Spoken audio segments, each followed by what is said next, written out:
Hello everyone, welcome to the market overview. Today is March 31st, 2013, and happy Easter for those of you that celebrate the holiday. We're going to start off today with the S&P and take a look at the monthly chart and see what's going on. As we can see here, we've always had two counts. We weren't sure which was the correct one.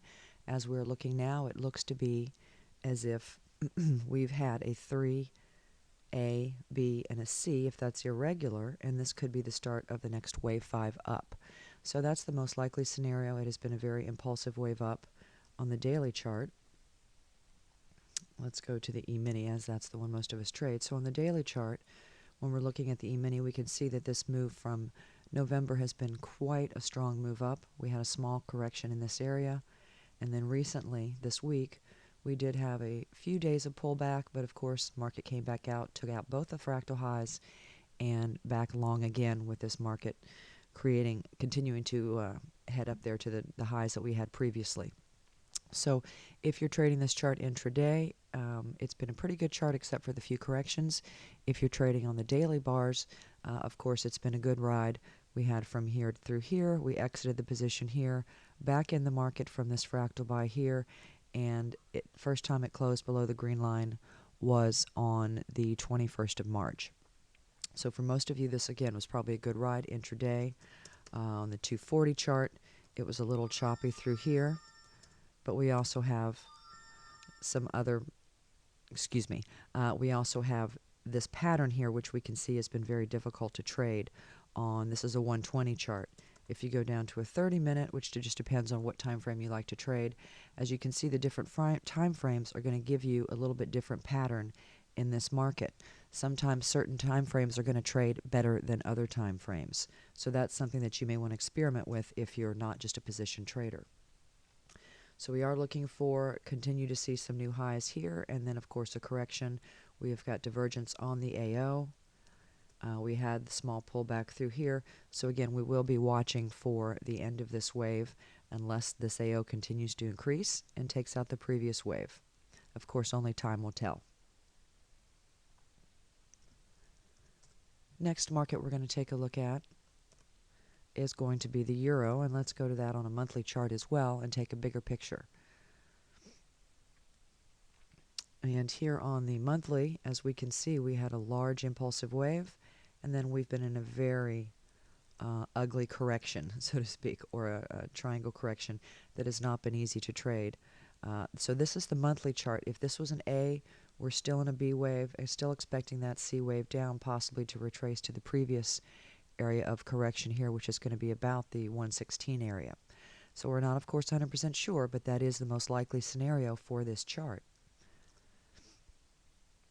On the daily chart, as you can see, we had a high back here on February 1st, and that was the end of this move up, and then this market has had a pretty strong run down since then. Entry points, we had fractals. We had another fractal here. Stayed in the market. We have not closed above the green line, so had you gone short here and following the green line strategy, you're still short this market. And let's see, just from one spot to there, you're looking at about $6,100. So that's been quite a nice move. It did have a little bit of exaggeration into the alligator, but if you're using the stop close only, again, you're still in this market, and the only place to be right now is short. Next market we're going to take a look at, let's look at the Canadian dollar. The Canadian dollar has had a nice move down. Let's go ahead and look at it on a larger time frame as well. We'll just pull up the weekly. My computer is picky. It wants me to actually ask for the right chart. Okay, so on the weekly chart here, what do we see? Alligators intertwined. So obviously we're in a larger degree correction, which makes it a little bit more difficult on the daily chart. And what that really means is that these moves in between here and here, those are significant moves on the daily chart, but we have to be aware when these markets turn. So just looking at this weekly chart, if you notice, we had a bullish divergent bar here, bearish here, bullish divergent here, strong bearish divergent with angulation, and a squat bar here on the weekly. And we had another squat, strong with angulation here, bullish divergent. So the divergent bars, the bullish and bearish, will show up on the weekly charts and help. And notice that we're not looking for a divergence on this weekly chart because we're in a correction. So these waves are just going straight up, straight back down.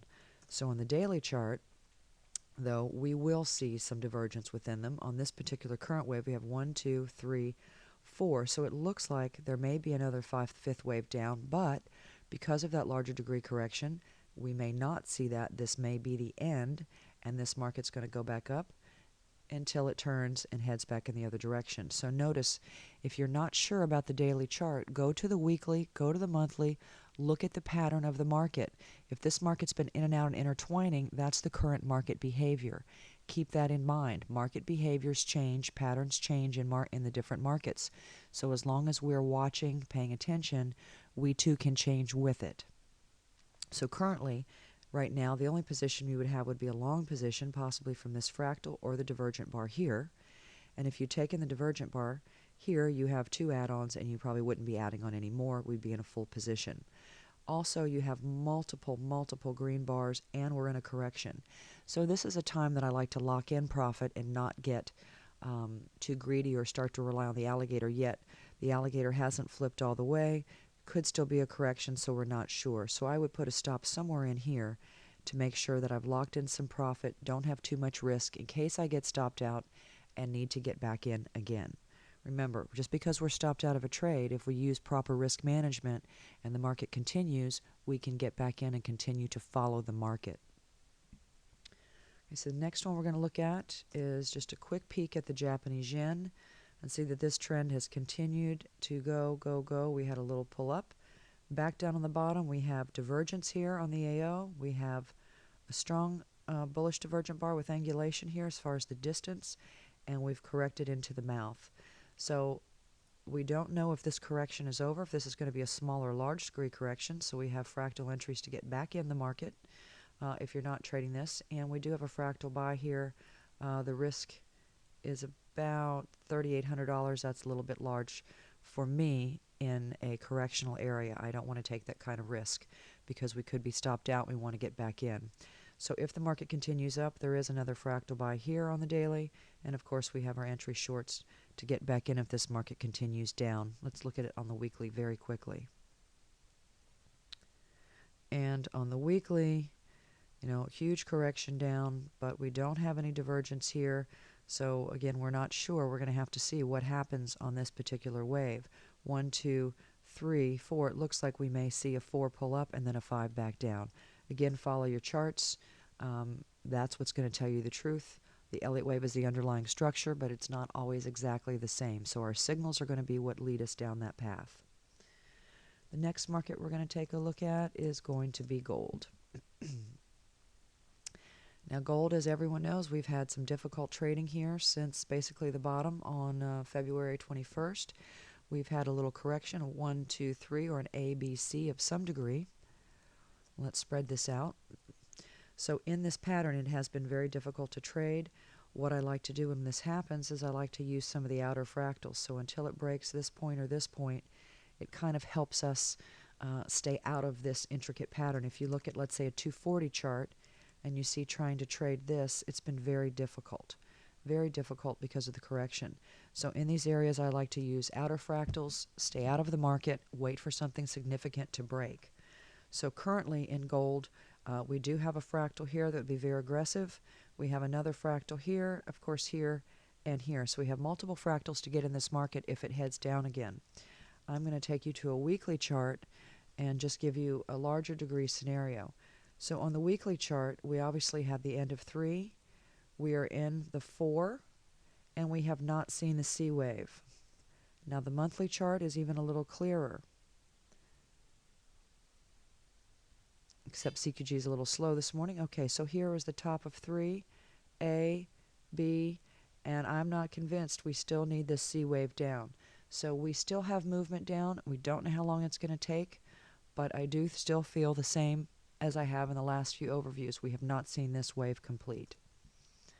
So back to the daily chart, I will be looking to go short. Of course, if it breaks the fractal here with low risk, I will follow the market, but I will be cautious on the upper side for right now and use tight stops, protect any profit that we have, and see where this market wants to take us. And silver is going to be next. Silver's a little bit different pattern than gold. It's been more of a lateral move. Gold retraced more up into the mouth. As you can see, silver stayed a little bit more out of the mouth, but has been just as difficult to try to trade through this pattern. Excuse me. So to protect ourselves, trying to use outer fractals. Here's a fractal on the buy side and our lowest fractal on the sell side. Now, if you want to try to get in sooner and that's too far, you can always go to the intraday chart and try to find a position in there and have less risk, because on the daily chart we will have a little more risk. If you're trading mini silver, of course the risk is less and you may decide to go in at this point. Market may create a new fractal for you here. We're just not sure. But it does look time-wise like this correction may be near the end and we may see our next push down in silver soon. Next market we're going to take a look at is going to be the crude oil. Now crude, let's just look at a weekly chart real quick to try to make sense of what we were seeing. So this is what we've been seeing up and down on the daily chart back and forth, and it had been a little bit confusing. So here on the weekly chart we can see that we've had this exaggerated Elliott wave correction pattern here, and right now we've just started to head back up, looking like we're going to break a weekly fractal. Now if you notice the patterns, how deep this one corrected, back up, this one corrected a little less deep, this one corrected less, even less. So this is a shrinking, almost a shrinking pattern here. You can see where it's getting smaller and smaller and smaller in this triangle. So we probably are going to have a buy signal hit here on the weekly chart, and if true it may go up a little, and then that may be it. It may continue and head back down again. So this is a tricky correction to trade, so I advise you to stick with the daily chart, use good stops here. Of course, had we gone in on the bullish divergent bar there on the bottom, you've got about 6,000 in profit. Had you waited for the fractal on the daily, we're still looking at about 2,800 per contract. So this has been a nice move. Moves very fast, but it does turn around very quickly. So if you see a strong divergent bar, pay attention to that. You may want to take your profit, or at least lock in some of your profit here. Next market we're going to take a look at is going to be soybeans. Any of the grains, of course.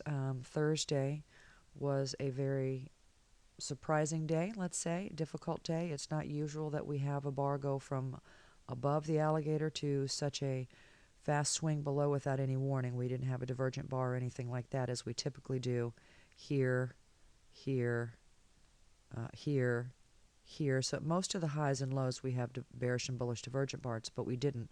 So this was a big move down. The fractal sell was hit, so for those of you that were not in the market and that had the sell position waiting, you are now short. It does look like, though, that on this chart, soybeans may take out this previous low. Let's look at the weekly chart very quickly, give you an idea of what we're looking at overall. So on the weekly chart, we've gone into this correction here from the top. So it looks like, again, there may be a little push down. It could take out this previous or even go to this previous area on the weekly chart. So we are going to be short following the market using good stops here. Once we hit this area, we will start to look. If we get a divergent bar or we have an exit signal, we will take that and look to follow the market in its next direction. If you are trading wheat or corn, any of those markets, you have the same issue here. Unfortunately, I'm sure some of you are probably long here, and this was a little bit of a surprise. If you had your stop in, it wasn't just one bar this happened. You had a little bit of a pause here before it really went down. So hopefully you were out, and if you've reversed and gone short, you're now in a profitable position. Otherwise, if you're waiting, there is a fractal, of course, sell here, and if this market continues on Monday when it opens, that will be hit, and we'll be going short and following that market as well. Let's see, what else shall we take a look at today? Let's look at, we looked at the E-mini, the S&P. Let's take a look at the E-mini NASDAQ. And on the E-mini NASDAQ, it's not quite as smooth, obviously, as you can see the S&P was.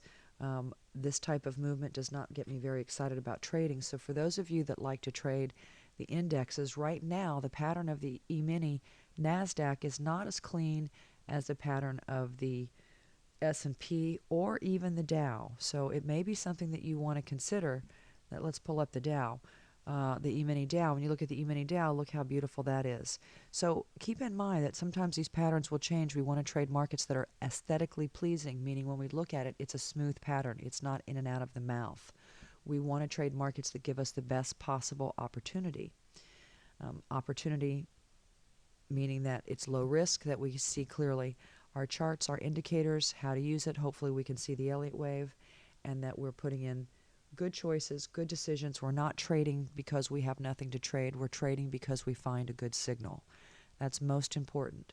So I know the markets have been a little bit choppy. Be patient, take your time, wait for the good signals. Remember, in trading, most of us get paid for sitting still as opposed to moving, which is the opposite of most things in life. Hopefully this was going to be helpful to your trading this week and this month. If you have any questions, please let us know. As always, may all that you wish for be the very least that you receive.